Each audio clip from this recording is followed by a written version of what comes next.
This is Bloomberg UTV.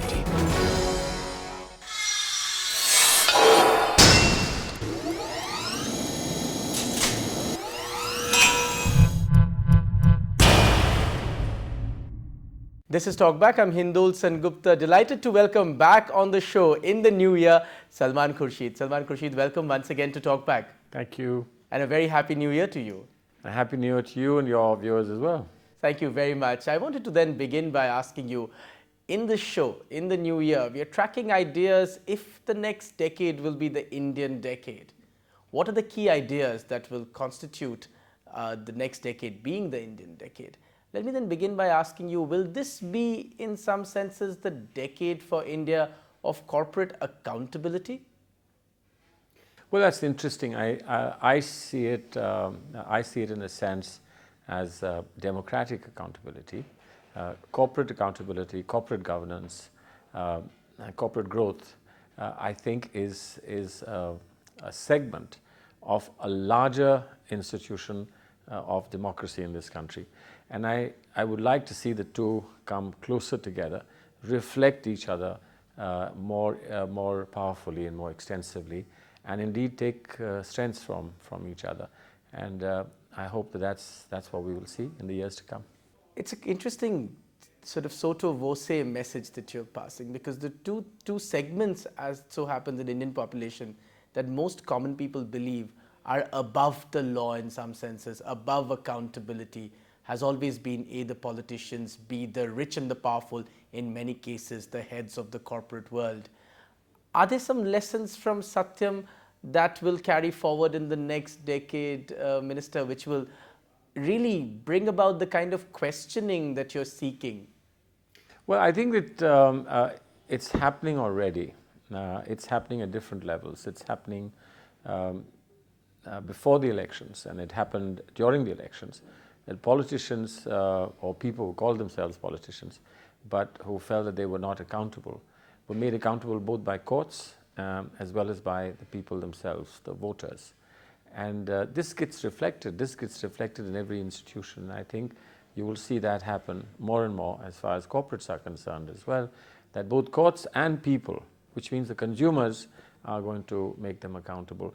But what is very important is we had this wonderful message from the President at the end of the corporate week last year, at the end of December. That's right. Which was time that we thought of not two different worlds, the corporate and the non-corporate world, but merging together the parts of rural India, the farmer, the farming community, including the small farmer, with the unleashing potential of corporate India.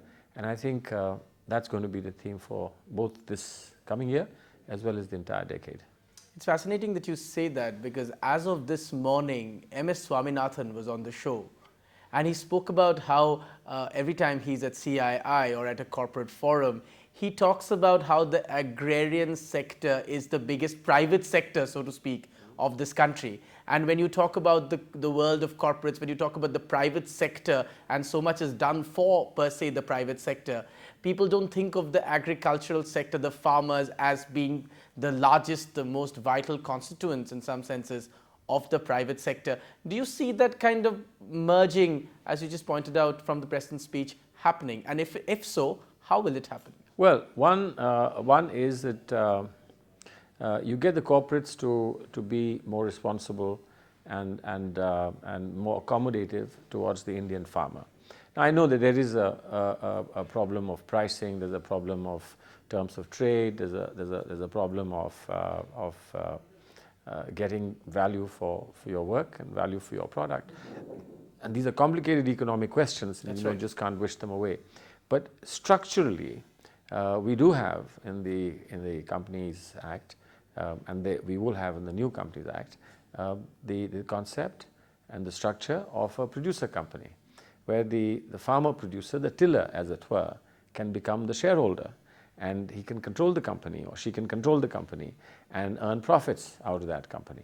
We also have the concept of Section 25 company, where a public interested group of people can form a company to promote a public cause, and that public cause can just as well be farming welfare, and that can be done within the corporate structure. Now, this could be done in the cooperative structure, but that's at the state level, but it could be done in the corporate structure, which is at the national level, and in which the central government gets involved. Now, I think what we need to do is to get people to understand that this instrument is available to them, and to translate that instrument to them in terms that are easily understood, and the jargon must not frighten them, that this is That's something right, yes. that this is not something that we are going to understand easily. Right. I think that's very important for the average person in the street, for the average farmer, to show that this is something that really will make a major difference to your life. Why don't you try it? So you're saying two very interesting things. You're saying in the new companies bill, two very interesting aspects that usually one did not associate with companies bills would come into being. One is the inclusion, in some senses, of the larger agrarian space, and the second, the concept of corporatized public good. Always we've thought of corporate interest and public good in some senses against each other. You're saying that's your motivation to bring them in some senses in the same ambit. Would that be correct? Yeah, absolutely. I mean, it's not that we are conceiving something new. It's essentially there. It's in the present law as well, but it's hidden away somewhere, and nobody really knows.